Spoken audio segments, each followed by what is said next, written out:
හරි අකෙන්ස් lab YouTube channel එකට ඔයගොල්ලන්ව සාදරයෙන් පිළිගන්නවා. හරිද? අද අපි ඔන්න ආයෙත් අපේ හાર્ට් එකේ මේ දාකරේ එක පාර්ට් එකයි. මේ තියෙන්නේ පාර්ට් 2 එක. හරි ඉතින් මේ තියෙන්නේ ඔයගොල්ලන්ට පේනවනේ හાર્ට් එක තනිකර 3D විදිහට තියෙනවා. හරි ඉතින් එහෙනම් අපි යමු අද වීඩියෝ එකට.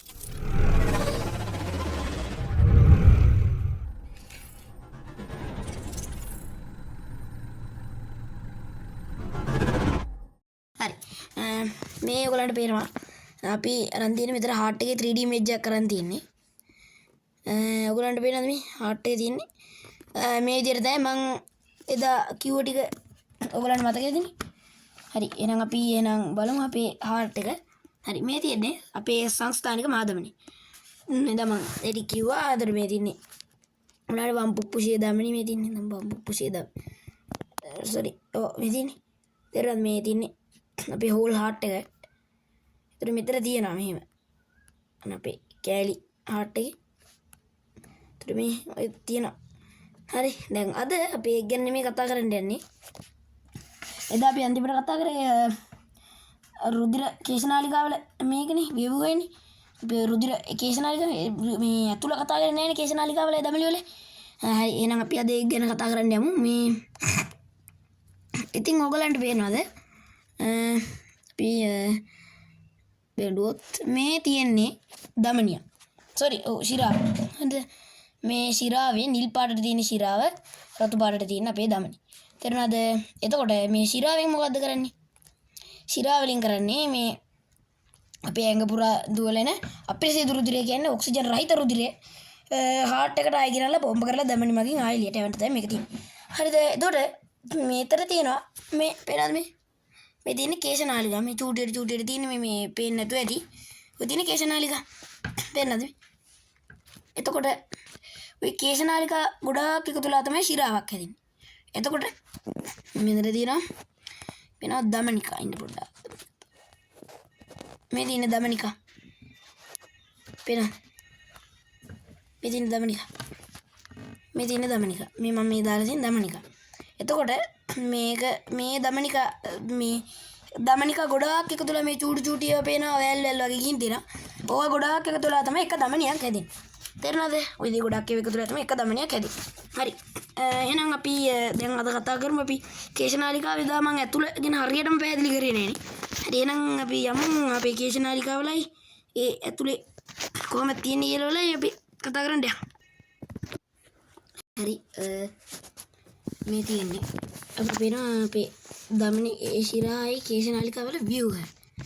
පේනවද? හරි. දැන් එතකොට මේ තියෙන්නේ මොකද්ද? මේ තියෙන්නේ දමනි. තේරුණාද? මේ තියෙන්නේ දමනි. මේ තියෙන්නේ අපේ කේශනාලිකා ටික. මෙතන තියෙනවා. එතකොට මේ තියෙන්නේ ශිරාව. අපේ මෙතන මේ තියෙන්නේ ශිරාව. මෙතන දමනිය මේ කේශනාලිකා. හරි. එතකොට මේ තියෙන්නේ ශිරාවේ ව්‍යුහය ඇතුලේ. එහෙනම් මේ තියෙන්නේ දමනිය. තේරුණාද? මේ දමනිය බිත්තිය ටිකක් ඝනකමයි. පේනද මේ දමනිය බිත්තිය සාමාන්‍ය ටිකක් ඝනකමයි. මොකද දමනිය බිත්ති මේ දැන් ඒක හෘදයෙන් යන්නේ මෙහෙමනේ යන්නේ රුධිරය මෙහෙමයි. දැන් මෙහෙමයි. හරිද? මෙහෙම යනකොට රුධිරය මේකේ ලොකු පීඩනයක් එනවනේ. ලොකු පීඩනයක් එනවා දැන්. මේ මොකද ඔය හදවත ගොඩක් හයියෙන් පොම්ප වෙනවානේ. පොම්ප වෙනකොට ඔය දමනි ගොඩක් ලොකු වෙන්නේ.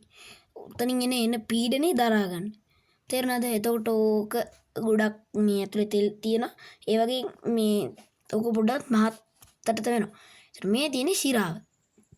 මේ ශිරාවේ බිත්ති ඝනකම අඩුයි. මොකද ඒකේ එච්චර ලොකු පීඩනයක් යන්නේ රුධිර ඇදලා ගන්න නාලයක් නේ. හැබැයි මෙන්න මේ වෑල් එක තියෙනවා අපේ හදවත ළඟ. මේ හෘදයේ පැත්තට තියෙන්නේ මේක මේ නිකන් වෑල් එකක් වගේ. එතකොට ඒකෙන් ආයේ ශිරාව දිගේ යනවද? ඒකට තමයි ඒක තියෙන්නේ. එතකොට මේකෙන් උඩට විතරයි යන්නේ පහළට එන්නේ. තේරුණාද? මේ ලේන හැරෙන් පහළට එන්නේ උඩට විතරයි යන්නේ. ඒකට තමයි ඕක තියෙන්නේ. තේරුණාද? දැන් මේ පාර්ට් එක තේරුණානේ. දැන් ඔන්න ඕකෙන් තමයි කරන්නේ. තේරුණාද? දැන් එතකොට මේ රුධිර කේශනාලිකාවල බිත්ති හැදිලා තියෙන්නේ මේ තරිසයිල මේකෙන් ස්තරයකින් තමයි. ඒ කියන්නේ කේශනාලිකානේ. කේශනාලිකාවල බිත්තිය ඇදලා තියෙන්නේ තනි. කියන්නේ ඒක සෛල තනි සෛල ස්තරයකින්. කියන්නේ අර තනි සෛල නිකන් පේලියට තියෙනවා. ඒතර කේශනාලිකා මේ විහිදලා තියෙන සෛල අතරින් තමයි කේශනාලිකා විහිදලා තියෙන්නේ. එතකොට මේ කේශනාලිකා තුල මේ රුධිරයයි වායුයි පෝෂක සෛල වලට විසරණය වන අතර මේ සෛල වලින් බෑර කරන නිෂ්ප්‍රයෝජන ද්‍රව්‍ය රුධිර කේශනාලිකා තුලට විසරණය වෙනවා. තේරුණාද කියන එක? එතකොට ඒක තමයි රුධිර කේශනාලිකාවල මේ මොනවද වේවුවෙන් කරන ඉෂ්ට මේවා ටික. හරි. ඉතින් දැන් අපි යමු රුධිරය සංඝටක රුධිරයේ කෘත්‍ය ගැන කතා කරමු. හරි. ඔයගලන්ට පේනවද දැන් මම දැන් මෙතන උඩ වගුවක් දීලා තියෙනවා රුධිරය සංඝටක මේ බෙදලා තියෙන විදිය. එතකොට මේ උඩින්ම මේ තියෙන අපේ මොනවද මේ රුධිරය තියෙනවා මෙතන. තේරුණාද? රුධිරය. එතකොට රුධිරය කැලේ දෙකකට බෙදෙනවා. රුධිර දේහාණුයි රුධිර ප්ලාස්මාවට. තේරුණාද? ඔය දෙක තමයි අපේ රුධිරය බෙදෙන්නේ. හරිද? එතකොට දැන් අපි දේහාණු ගැන කතා කරොත් දේහාණු වල තියෙනවා රතු රුධිරාණු. ඊට පස්සේ තියෙනවා සුදු රුධිරාණු. ඊට පස්සේ තියෙනවා පට්ටික.